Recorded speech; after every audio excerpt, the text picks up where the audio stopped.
नरक चतुर्दशी के त्योहार को छोटी दिवाली और रूप चौदस भी कहते हैं। यह पर्व दीपावली के एक दिन पूर्व मनाया जाता है। इस दिन श्री कृष्ण, यमराज, वामन, माता काली, हनुमान जी और शिव जी की पूजा होती है। आइए जानते हैं कि क्यों मनाई जाती है छोटी दिवाली।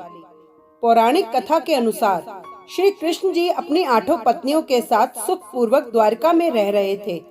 एक दिन स्वर्गलोक के राजा देवराज इंद्र ने आकर उनसे प्रार्थना की कि हे श्री कृष्ण, प्राग ज्योतिषपुर के दैत्यराज भौमासुर के अत्याचार से देवतागण त्राही त्राही कर रहे हैं।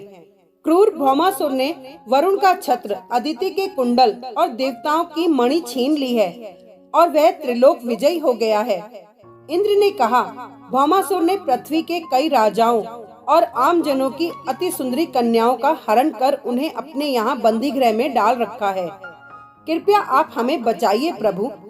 इंद्र की प्रार्थना स्वीकार करके श्री कृष्ण अपनी प्रिय पत्नी सत्यभामा को साथ लेकर गरुड़ पर सवार होकर प्राग ज्योतिषपुर पहुँचे। वहां पहुंचकर भगवान श्री कृष्ण ने अपनी पत्नी सत्यभामा की सहायता से सबसे पहले मूर दैत्य सहित मूर के 6 पुत्र ताम्र, अंतरिक्ष, श्रवण, विभावसु, नभश्वान और अरुण का संहार किया। मूर दैत्य का वध हो जाने का समाचार सुन भौमासुर अपने अनेक सेनापतियों और दैत्यों की सेना को साथ लेकर युद्ध के लिए निकला। भौमासुर को स्त्री के हाथों मरने का श्राप था, इसलिए भगवान श्री कृष्ण ने अपनी पत्नी सत्यभामा को सारथी बनाया और घोर युद्ध के बाद अंत में श्री कृष्ण ने सत्यभामा की सहायता से उसका वध कर डाला। इस प्रकार भौमासुर को मारकर श्री कृष्ण ने उसके पुत्र भगदत्त को अभयदान देकर उसे प्राग ज्योतिष का राजा बनाया।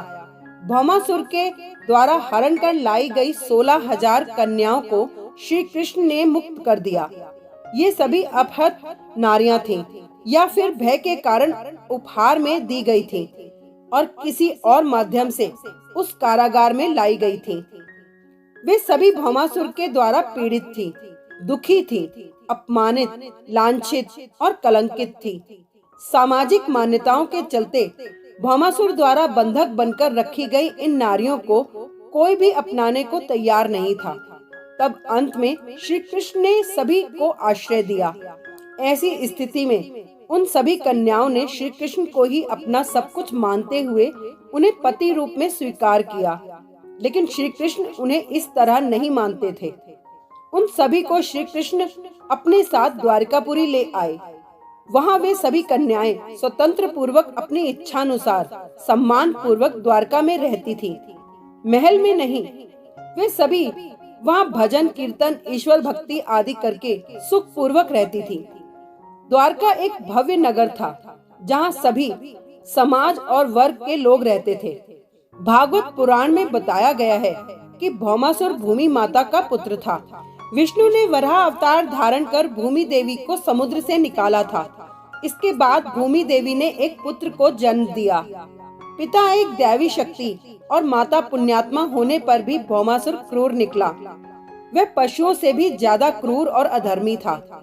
उसकी करतूतों के कारण ही उसे नरकासुर कहा जाने लगा।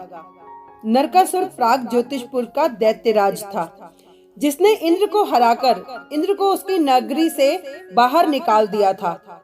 नरकासुर के अत्याचार से देवतागण त्राही त्राही कर रहे थे। वह वरुण का छत्र, अदिति के कुंडल और देवताओं की मणि छीनकर त्रिलोक विजयी हो गया था।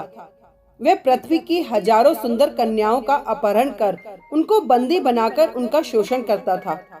नरकासुर अपने मित्र मूर और मूर दैत्य के 6 पुत्र ताम्र, अंतरिक्ष, श्रवण, विभावसु, नभश्वान और अरुण के साथ रहता था। भगवान श्री कृष्ण ने सभी का वध करने के बाद नरकासुर का वध किया और उसके एक पुत्र भागदत्त को अभयदान देकर उसका राज तिलक किया। श्री कृष्ण ने कार्तिक मास के कृष्ण पक्ष की चतुर्दशी को नरकासुर का वध कर दिया था।